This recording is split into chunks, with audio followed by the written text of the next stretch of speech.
I'm going to call this video 5 board games with a perfect mechanics score. And that's probably a really silly thing to do, because more so than any other attribute, mechanics is subjective. To give you an example, the other 4 attributes, which are theme, components, strategy, and complexity, if I were to take any one of them, I could find 2 board games where generally people will agree. Take theme, for example. Which game is more thematic? Splendor or Autobahn? Even without playing those games, you can probably think of the answer just by looking at the pictures. Here's another one. Which game has better components? Tang Garden or Food Chain Magnate? Regardless of what your precise definition may be, if you are an English speaker, it is easy to distinguish between extremes in the other 4 attributes, but mechanics is different. Because if I was to compare any 2 games, I could probably find 2 people who have a differing opinion on which game has a better mechanics score. And that's because there are 4 factors that weigh into people's evaluation of a game's mechanics. So in this video, we're going to take an in-depth look at board game mechanics and what makes a game truly engaging.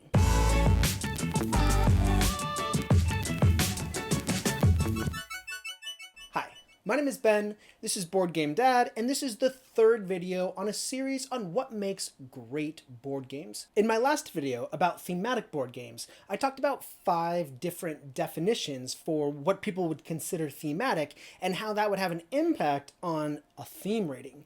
So similarly, when it comes to mechanics, I think there are 4 factors to consider, and depending on how a person weights these 4 factors, they're going to have a different rating on mechanics. So those 4 factors are innovation, elegance, focus, and fun. And if you're curious to see how I'm going to give you 5 board games that have a perfect mechanics score, my goal is to maximize these 4 factors. So let's describe what each of them means. So first, let's talk about innovation. We see innovation whenever we encounter a game that's doing something that no other game has done before. The first example I'd like to mention is a game that's appropriately named Innovation. And in Innovation, it's a card game where, like many other games, a person's action can trigger an effect for their opponents, but the way that the effect is triggered depends on the level of innovation that their opponents has reached. A player performs an action, and then they count how many matching icons are on their player board that match the action that they're performing. Any other player who has equal or more icons as the active player gets to perform the action as well. Or if the action is aggressive, the aggressive effect is prevented for that player. Now, because a player's player board is constantly changing with icons being added or removed throughout the entire game, this means that the triggered effect can always be changing. Somebody can be doing something that you don't like and you want them to stop it because their engine is just too powerful. And in this game, there is something you can do. You can out-innovate your opponent. And once you have more icons than they do, you either get to perform the action as well, or, if they're being aggressive, you can stop them from doing that thing to you. It's an excellent innovation for an innovative board game called Innovation. Or another game is Twin Palms. Twin Palms is a trick-taking game. And I've played so many trick-taking games. They are also very innovative.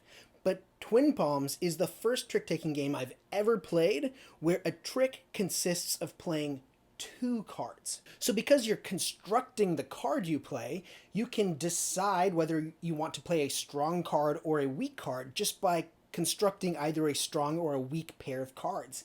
It's an entirely different game and certainly very innovative. Now, sometimes when a game is truly innovative, it gets picked up by other games as well. For example, 7 Wonders was the first time I played a card drafting game, and now there's such an abundance of card drafting games that I'm not so impressed by that innovation anymore. Not only that, but sometimes a later game can come out and do what the previous game did, only better.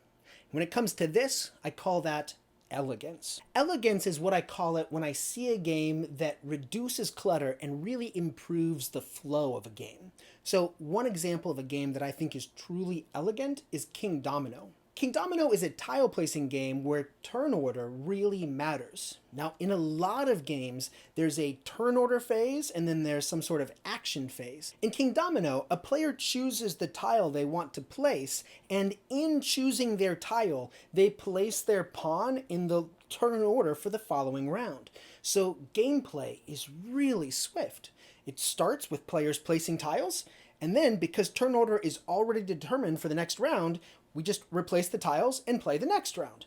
Take tiles, replace the tiles. Take tiles, replace the tiles. It's a lovely pattern that makes for swift gameplay, and it just feels so elegant. Another game that I find remarkably elegant is Paint the Roses. Paint the Roses is a logical deduction game, but whereas a lot of other logical deduction games have an answer, which is either hidden somewhere in a table like Cryptid, or supported in an app like the Search for Planet X or Alchemists, in Paint the Roses, the answer is held in the hands of the players. Every player has a card, and on their turn, they're placing a tile and using their player markers to indicate where their pattern is satisfied. The objective of players is to guess each other's cards based on the hints they give one another. Paint the Roses doesn't require an app, it doesn't require a table, and it balances out gameplay because during every single turn, one player cannot participate in the discussion among the rest of the players, which means that if you've got that alpha player in the game, sometimes that alpha player will be excluded from the conversation and gives the rest of the players a chance to really work together on their own. If this is something you'd like to take a closer look at, you can try the game on Board Game Arena as well. I'll leave links in the description. Another factor to consider is focus. There are games that have a greater focus or emphasis on their mechanics than other games. You see this best exhibited in games that are inspired by their predecessors. Take, for example, Puerto Rico and San Juan. Both of these games have the same mechanic in common. It is an action selection mechanic where the active player chooses an action and then every other player gets to perform a related minor action. However, Puerto Rico, the predecessor, has a lot more going on with player boards and goods to trade and ships that are going out. So there's more focus on additional mechanics, whereas San Juan exists to strip out all the extra stuff and hone in on the most distinct and arguably the best part of Puerto Rico, that action selection mechanic. So a greater focus may lend itself to a higher mechanics score. Or another example is the difference between Twilight Struggle and Watergate. Now, both games, again, have the common mechanic of card play where every card has two effects. An effect that helps you, an effect that benefits your opponent. So the struggle in both of these games is, how do I get the most out of my cards while conceding as little as possible to my opponent?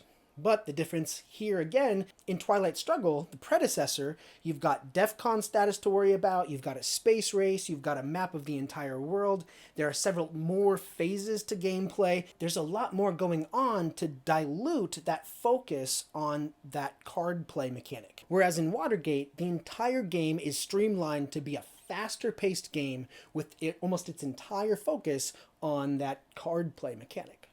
The fourth factor is fun, and this is the most subjective of all, because it really comes down to a person's individual preference. When comparing extremes, I could make an objective argument for how one game is more elegant than another game, just by pointing to things that kind of clutter the gameplay or increase the amount of upkeep that's required. But when it comes to fun, I hardly know how I can make an objective argument that one mechanic is more fun than another. I personally really enjoy simultaneous action selection, and I dislike press your luck. But that's just me. To give you an example of this, I put together a list of my favorite board game mechanics. However, that is a topic for another video. So I'll leave links in the description, but for now, let's go ahead and move on to the 5 board games with a perfect mechanics score. Up until now, I've given you examples of games that exemplify one of these 4 factors. So what are the 5 games with a perfect mechanics score? So my first recommendation is San Juan. I've already mentioned this game multiple times in the video. It emulates what Puerto Rico started so long ago, this idea of having an action where your opponents have a minor action. That was innovative at the time. It's still so much fun, and you see it in games to this day. But the gameplay is elegant. It has a great focus on that. It's just a wonderful game with a perfect mechanic. My next recommendation is Karuba. I mentioned this game because I personally find the simultaneous gameplay so much fun. The brilliance, the elegance in Karuba is that whereas in every other roll and write type game, there's a randomness about what comes out for players to use, in Karuba, you can always see all of your available tiles. And so you can figure out what tiles haven't come out yet and what tiles you'll be more likely to get as the game goes on. You can use this to plan out how you want your routes to be so you can get your explorers to their treasure. The fact that you can get that extra information strikes a perfect balance between luck and strategy that just makes you want to play the game over and over and over again. There is no other game that I've played that gives the same amount of satisfaction, even given the luck, and has so little downtime and lends itself so easily to wanting to be played over and over again. I love Karuba. It will be on our shelf forever. Excellent game. The next one is an engine building game because engine building is such a popular mechanic, and the way this one is done is just so well executed in every attribute. The components are wonderful. The complexity is approachable for anybody, and the game is streamlined so that it's quick to teach and fun to play and can be played over and over again. It's the game Gizmos. So Gizmos is an engine building game where you're building machines. You're just machines that build machines. The fuel for your machines are colored marbles. The colored marbles are used to add on to your machine, and the actions that you can take are to take marbles, take machines, build machines. But the fun thing about the game is that every machine will give you a bonus when you perform an action. So you've got one machine that whenever you take a machine, you get to draw a marble. And you got another machine that lets you take an additional marble whenever you draw a blue marble. So you can combo these things together. It is just so satisfying to have moves that stack on top of each other, where the game just kind of picks up the pace and becomes more exciting turn after turn after turn. There are a lot of engine builders out there. I think for the mechanics value, for the focus on the engine building mechanic, Gizmos is my favorite. The next game is a game that I'm recommending by virtue of its innovation, because it's doing something so well, and I don't think another game can replicate it as effectively as this game does. The mechanic is time, and the game is kites. In kites, you're using sand timers, and the objective of the game is to prevent all of the sand timers from running out of time. And you're doing this cooperatively by playing cards. The cards that you play indicate the color of the sand timer that you're allowed to flip. And so the entire game is just playing cards quickly so that you can keep flipping sand timers over and ensure that none of them run out. It is wild and fun and fast-paced, and people are laughing. It's a timed game, so you know you're not going to be having a lot of downtime, and there's actually a lot of strategy and communication that has to happen between players as they talk about what cards they have and who needs to play which color when. Brilliant game. I'd say the only other game that uses time in such a wildly fun way is Escape. But last time I checked, Escape was still out of print, so until that comes back in print, Kites is my go-to for a game that utilizes time in just amazing way.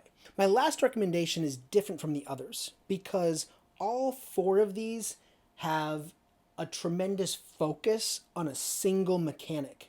And I thought, well, the thing about focus on a single mechanic is it makes the game a lot simpler. What about for somebody who wants a game that has a little bit more strategic depth to it? Something that isn't so simple, that can really, feels a little bit meatier. Not so complex that you lose focus on the mechanic, but just a little something extra for people who want that.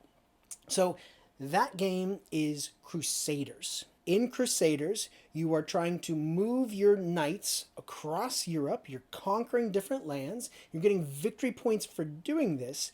And the way that you perform actions is through this Mancala-based rondel, where any action you perform always has a point value on it, and after you perform the action, you pick up the little markers that indicate the value, and you drop them off one by one around the rondel. And what this does is it makes every subsequent action a little bit stronger.